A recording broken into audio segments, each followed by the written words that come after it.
What's up, guys? Curve Crusher here. I just want to make this video real quick because there's this line of BS going around about being stressed all the time and about being afraid all the time and how it's not good for your immune system, as if that makes any difference at all.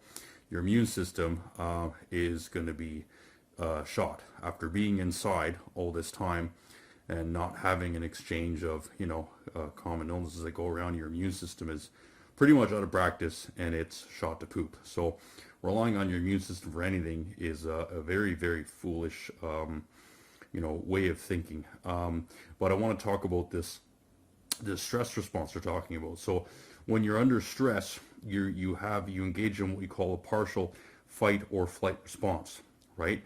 Fight or flight response is basically when your life is threatened. Your adrenal system kicks in and it gets you, it fills your body with adrenaline, which for survival is important because you got to get the shot of adrenaline through your system so you can, move faster, react faster, you tense up.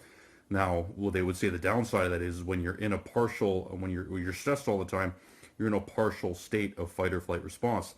And what that does is it lowers the ability of your body, like it lowers your immune system because your body is not really focused on immunity at that time when you're in a partial fight, point of fight or flight. So your digestive system isn't working, and your body has basically, it's shot with a bunch of cortisol, a stress hormone, and that stress shuts down your immune system, right? And I just think this is a load of BS. For one, you cannot rely on your immune system to save you for this thing. That's why we wear goggles. That's why we wear a mask. And that's why you also wear a hat so aerosols don't get caught in your hair, okay?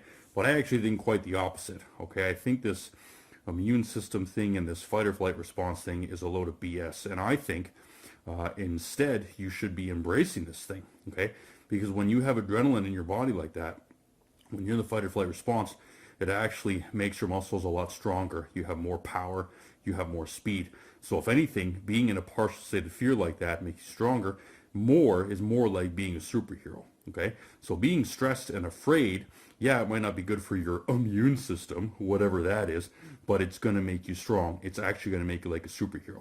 And we know that all of our frontline workers right now, they are the real heroes, right? We applaud, we clap for them, we show them how much we care, and they're the heroes. So if you want to be a hero like them, well, then you want to have superhuman strength and superhuman power, which you only get from that adrenal stress response, okay? So stay afraid and stay stressed, and then you'll have those superhuman abilities too, and you too will be a superhero. So on top of staying at home, being a hero by staying at home and not going outside, you can also be a hero by being in a state of fear to jack yourself up and give yourself superhuman traits, okay?